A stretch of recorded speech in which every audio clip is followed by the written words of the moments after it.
Tanah Datar merupakan salah satu kabupaten di Provinsi Sumatera Barat, Indonesia, dengan ibu kota Batu Sangkar. Luhak Nantuo merupakan nama lain dari kabupaten ini. Falsafah masyarakatnya adalah adat basandi syarak basandi kitabullah, serta senantiasa menaati hukum, menjunjung tinggi musyawarah untuk mufakat yang berdasarkan alur dan patut. Konsekuensi melaksanakan hasil mufakat menuju kebahagiaan hidup bersama yang adil dan makmur dalam wadah Negara Kesatuan Republik Indonesia yang berdasarkan Pancasila dan Undang-Undang Dasar 1945. Di Kabupaten Tanah Datar, tepatnya di Nagari Sungayang, dahulunya lahirlah seorang tokoh pembaharu Islam di Indonesia, yaitu Profesor Dr. Haji Mahmud Yunus, seorang ulama dalam bidang pendidikan Islam, bahasa Arab, tafsir, dan fikih atau hukum Islam. Ia dikenal melalui karya-karyanya yang berjumlah 83 judul buku, termasuk Tafsir Al-Quranul Karim, Kamus Arab Indonesia, dan Sejarah Pendidikan Islam di Indonesia. Maka tidak heran lagi sebuah perguruan tinggi Islam yang terbaik ada di kabupaten ini, yaitu UIN Mahmud Yunus Batu Sangkar, perguruan tinggi yang menjunjung tinggi nilai-nilai keislaman dan adat budaya Minangkabau, sehingga dituangkan dalam visi integratif dan interkonektif dalam keilmuan, berkearifan lokal, dan bereputasi global. Sebagai kampus sains Islam, refleksi Surau Minangkabau, UIN Mahmud Yunus Batu Sangkar mempersiapkan peserta didiknya menjadi pribadi yang cendekia, alim, dan berakhlakul karimah. Pengembangan tahap 2 UIN Mahmud Yunus Batu Sangkar diarahkan pada Excellent Learning Institute yang memiliki daya saing dalam segi kompetisi institusi dan networking yang mampu mengembangkan tradisi akademik yang unggul dan terdepan dalam bidang akademik. Berbasis riset dan teknologi informasi, berlandaskan integrasi interkoneksi keilmuan dan berkearifan lokal. Berangkat dari tema pengembangan tahap 2 ini, Rektor telah menetapkan 5 arah kebijakan yang dikenal dengan Panca Arah Kebijakan Rektor tahun 2020-2024 yang terdiri dari 1. Tridharma perguruan tinggi yang integratif, interkonektif, bermutu, dan moderat untuk menyahuti revolusi industri 4.0. 2. Tata kelola perguruan tinggi yang baik dan berbasis RB, ZIWBK, WBBM, dan ISMS.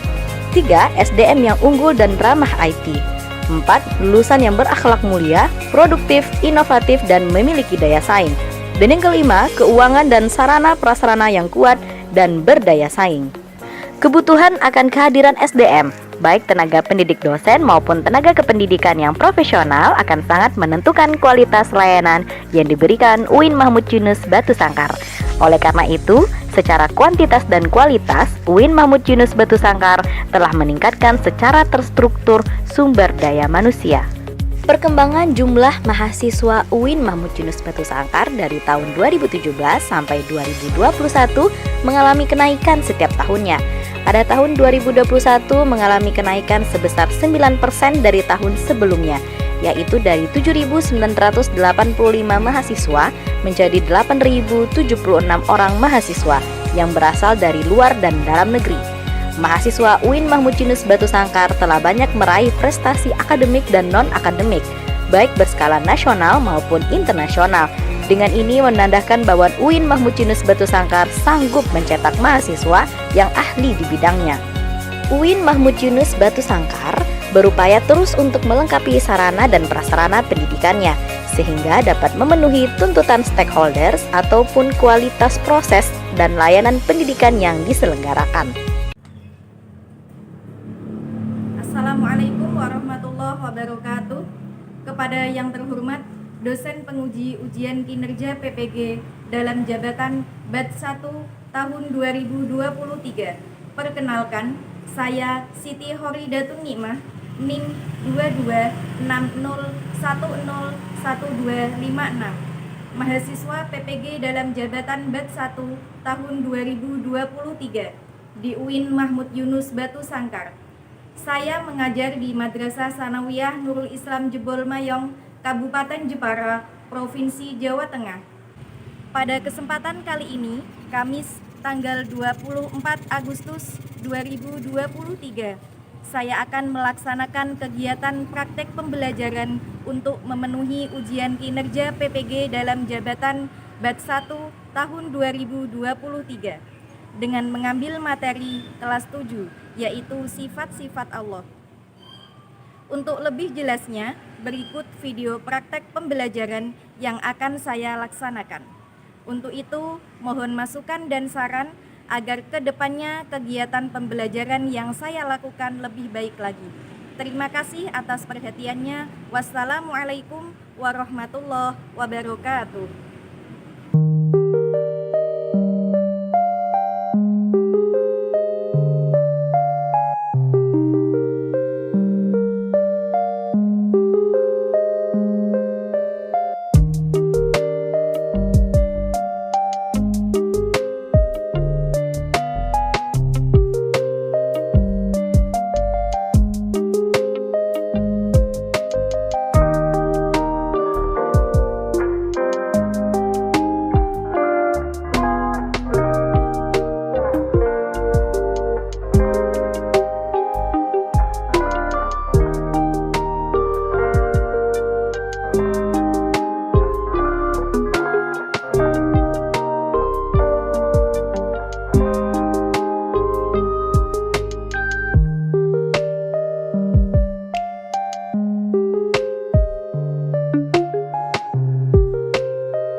Assalamualaikum warahmatullahi wabarakatuh. Waalaikumsalam warahmatullahi wabarakatuh. Semangat pagi anak-anak. Pagi luar biasa. Bagaimana kabarnya hari ini? Sehat semua? Alhamdulillah luar biasa. Allahu Akbar. Sebelum kita mulai pembelajaran hari ini, marilah kita doa bersama. Silakan ketua kelas untuk memimpin doa. Posisi berdoa. Doa mulai.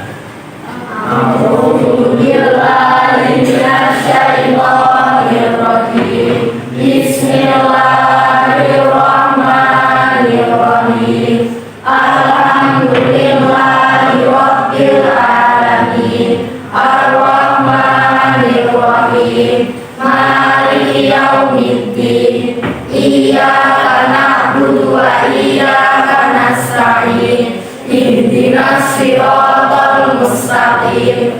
Siratal ladzina an'amta 'alaihim ghairil maghdubi 'alaihim waladdallin. Amin. Rabbi shrah li sadri wa yassir li amri wahlul 'uqdatam min lisani yafqahu qawli. Raditu billahi rabban wa bil islami dinan wa bi Muhammadin nabiyyan wa rasulah. Rabbi zidni ilma warzuqni fahma. Amin ya rabbal alamin.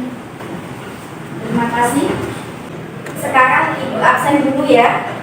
Ahmad Kurnia Yanuar, Ahmad Nasifuddin, Ainun Sofiana Safitri, Ana Ainun Huiriyah, Habada Atiyata Holik, Didi Tarmuji, Fitratul Nasihah, Istaroh, Lintang Bima Hargani, Muhammad Beni Adityansyah, Muhammad Naufal Al-Firdaus. Anak-anak, silakan kursinya dirapikan, baju dirapikan, segala sesuatu yang mengganggu silakan dimasukkan dalam tas. Jilbabnya dirapikan. Baik anak-anak, biar tambah semangat, sekarang berdiri semua.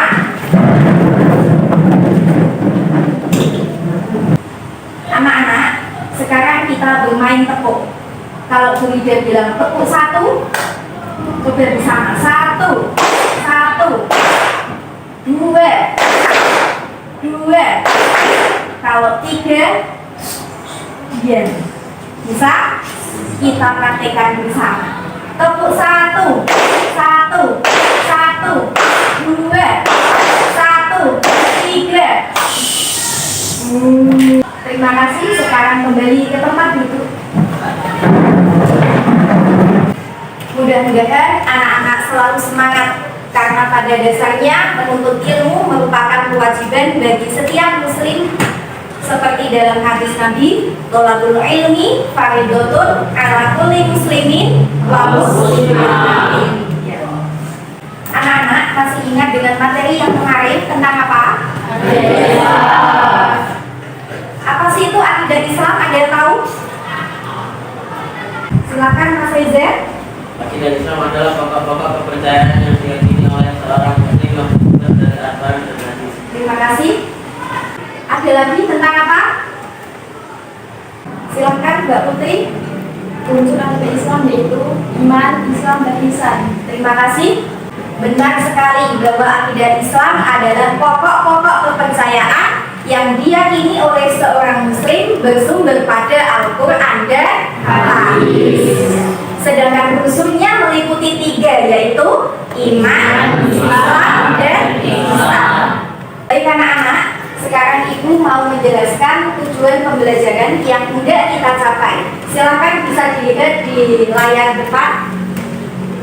Adapun tujuan pembelajaran yang pertama yaitu siswa mampu menjelaskan pengertian sifat wajib, mustahil, dan jaiz Allah. Yang kedua adalah siswa mampu menyebutkan sifat wajib, mustahil, dan jaiz Allah. Yang ketiga, siswa mampu mengklasifikasikan sifat wajib dan mustahil Allah. Anak-anak, sekarang Ibu mau menjelaskan untuk mekanisme pembelajaran hari ini. Nanti Bu Ida akan membagikan LKPD, kemudian anak-anak silakan berdiskusi dengan teman-temannya. Silakan bertukar informasi. Setelah itu nanti ada perwakilan kelompoknya untuk maju ke depan presentasi, dan kelompok yang lain silakan untuk menanggapinya. Lalu nanti kita akan bermain kartu, ya, mengurutkan sifat wajib Allah berdasarkan pengelompokannya, maju ke depan satu-satu. Anak-anak, selanjutnya kita akan belajar tentang sifat-sifat Allah. Sebelum Ibu mulai pembelajaran hari ini, untuk mengetahui kemampuan kalian tentang sifat-sifat Allah, Ibu ingin bertanya, sifat-sifat Allah dibagi menjadi berapa? 3. Oh, 1. Sifat Allah. 2.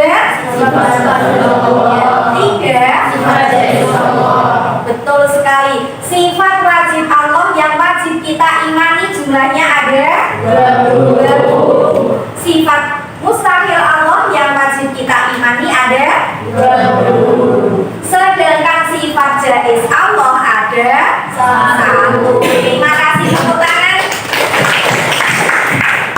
Anak-anak silakan dilihat gambar pada layar. Gambar apa itu? Ya, siapa yang berani mengomentari, angkat tangan. Silakan Mbak Fida. Bahwa fenomena planet dapat berjalan dengan baik tanpa bertabrakan, Allah lah yang telah mengatur sendiri tanpa bantuan orang lain.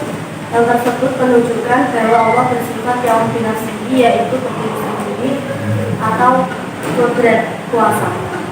Benar sekali bahwa fenomena planet dan tata surya ini dapat berjalan dengan baik tanpa bertabrakan.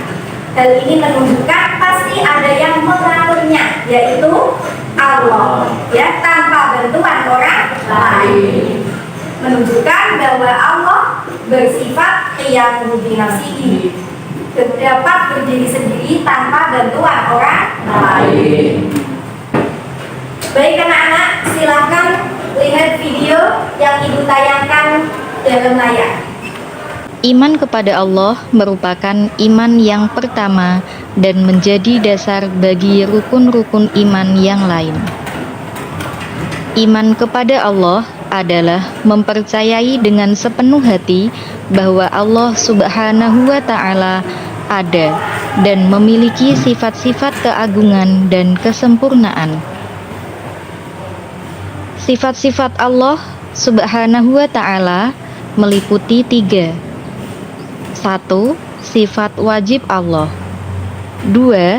Sifat mustahil Allah. 3. Sifat jaiz Allah.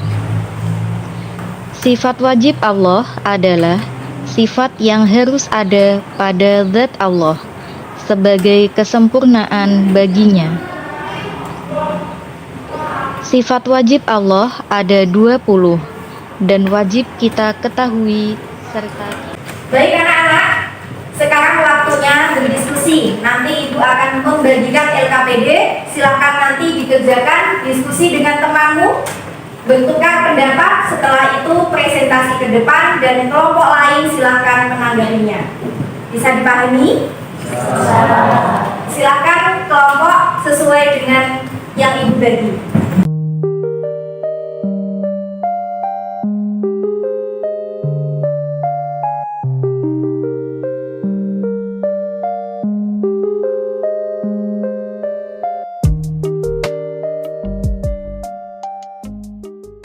Sekarang Ibu akan membagikan LKPD. Silakan perwakilan kelompok untuk maju ke depan mengambil lembar kerjanya.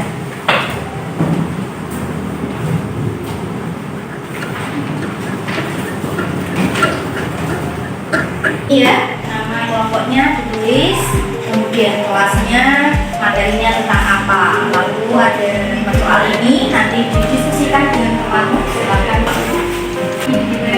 Soalnya. Ya, soal 1.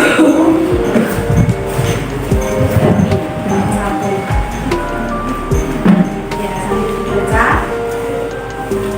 Soal 1 dicari. Ya, sambil ini dibaca. Soal yang kedua, ya, tentang sifat wajib, mustahil, beserta artinya. Ya, cari bukunya.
sudah habis, sekarang saatnya presentasi.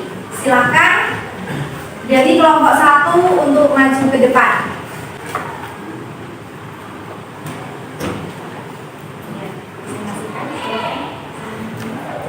Assalamualaikum warahmatullahi wabarakatuh.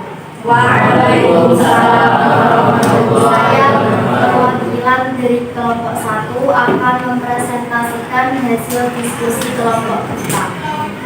Sifat wajib Allah ialah sifat yang pasti dimiliki oleh Allah Subhanahu wa Ta'ala yang sesuai dengan keagungannya sebagai pencipta alam seisinya. Sifat mustahil bagi Allah adalah kebalikan dari sifat wajib Allah, yaitu sifat yang tidak mungkin ada dan tidak layak disandarkan pada zatnya sebagai pencipta alam semesta. Sifat jaiz bagi Allah adalah sifat kebebasan Allah, yakni kebebasan yang dimilikinya sebagai Tuhan semesta alam. Yang kedua, sifat wajib dan mustahil Allah. Sifat wajib Allah wujud, ada, idam, dahulu, bakok, kekal, mukhalafatul lil hawadisi, berbeda dengan semua makhluk, yang memiliki nafsi, berdiri sendiri, wahdaniyat, esa, kudrat, kuasa, iradat, dan berkehendak, ilmu, mengetahui, hayat, hidup. Sifat mustahil Allah, adam, tidak ada, hudus, baru, fana, rusak, mukhalafatul lil hawadisi, sama dengan makhluk, ihtiyaju juga ini membutuhkan yang lain, ta'addud berbilang, ajizun lemah, kaulah terpaksa, jalur bodoh maupun mati. Yang ketiga, sifat salbiyah. Sifat salbiyah Allah yaitu idam, terdahulu, bakok, kekal, mukhalafatul hawadisi, berbeda dengan semua makhluk, yang mengubinasihi, berdiri sendiri, wahdaniyat, esa. Sifat jaiz Allah yaitu fi'lul kulli mungkin aw tarkuhu. Artinya memperbuat segala sesuatu yang mungkin terjadi atau tidak memperbuatnya. Silakan kelompok lain yang mungkin ada yang mau menanggapi. Silakan Mas. Saya setuju dengan nomor 1. Sifat wajib adalah sifat dan pasti dimiliki oleh Allah. Iya. Terima kasih. Terima kasih untuk kelompok 3 atas tanggapannya. Dari saya, terima kasih atas perhatiannya. Kurang lebihnya saya mohon maaf yang sebesar-besarnya. Assalamualaikum warahmatullahi wabarakatuh. Waalaikumsalam warahmatullahi wabarakatuh. Dilanjutkan untuk kelompok 2, silakan maju ke depan perwakilan kelompoknya.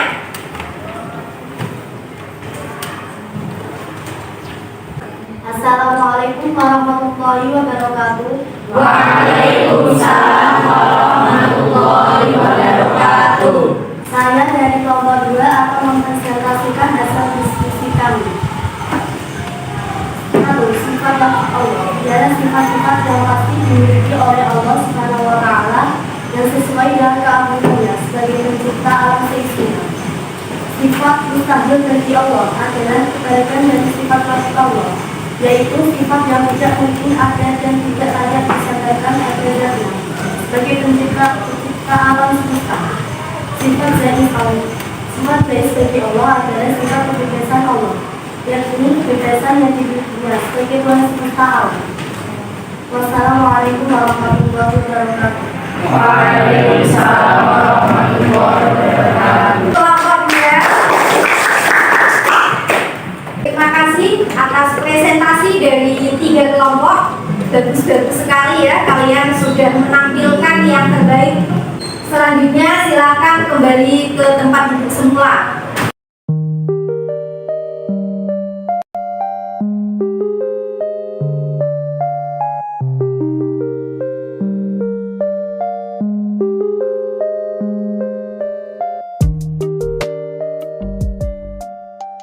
Masih semangat belajarnya?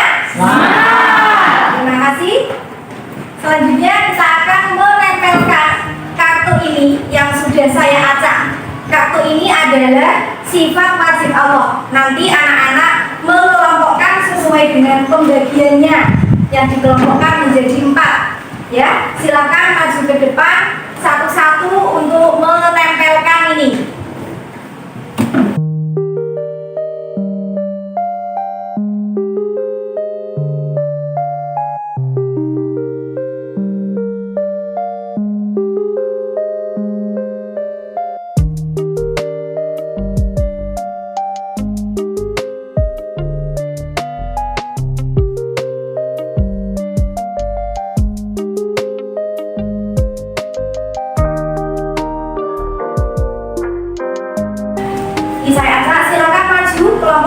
dulu.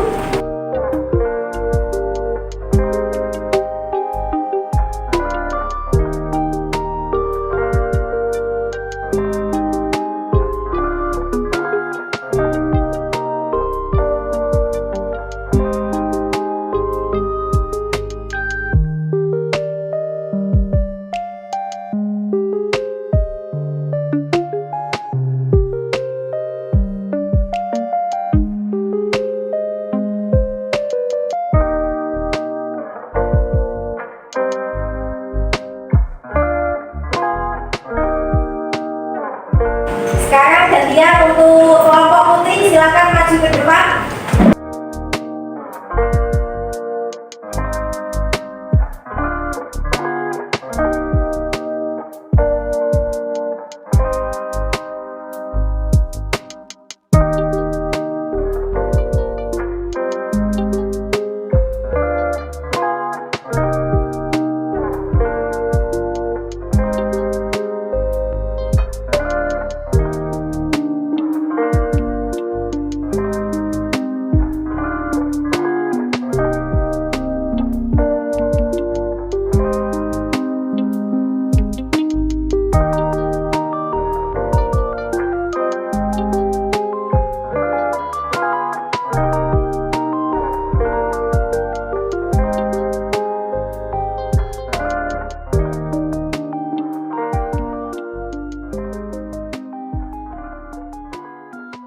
Anak-anak, kita koreksi bersama ya. Apakah ada yang salah? Benar. Sudah benar semua, kalian berarti sudah paham. Terima kasih. Apakah ada yang ditanyakan untuk materi dari ini anak-anak? Silakan. Apa Mbak? Dalam sifat maha ini, Allah mempunyai sifat sama, yaitu maha mendengar. Kita juga mendengar, lalu apa perbedaannya? Terima kasih, pertanyaan yang sangat bagus ya, bahwa Allah itu mempunyai sifat sama, maha mendengar. Manusia juga mendengar. Lalu apa perbedaannya? Nah, kalau sifat Allah itu tidak terbatas, sedangkan manusia pendengarannya terbatas. Seperti itu. Bisa dipahami? Baiklah anak-anak, sekarang kita simpulkan bersama-sama untuk pembelajaran hari ini. Sifat-sifat Allah dibagi menjadi berapa? 3. Sebutkan 1. Sifat wajib Allah. 2. Sifat mustahil Allah. 3. Sifat jaiz Allah. Terima kasih. Sifat wajib Allah dikelompokkan menjadi 4. Ya, pintar sebutkan 1.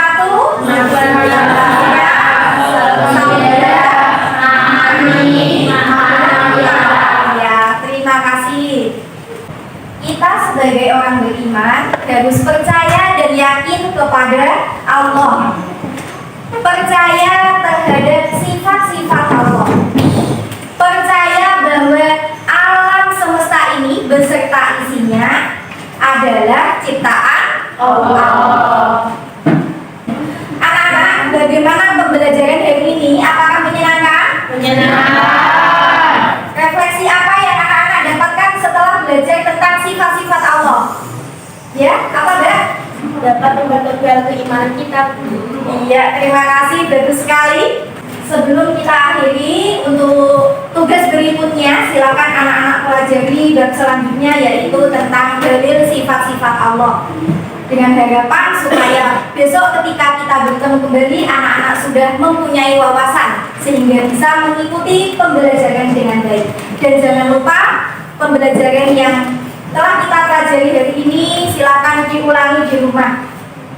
Semoga apa yang telah kita pelajari hari ini dapat bermanfaat bagi kita semua. Amin ya robbal alamin. Mari kita tutup dengan bacaan hamdalah bersama-sama. Alhamdulillahirabbil alamin. Wassalamualaikum warahmatullahi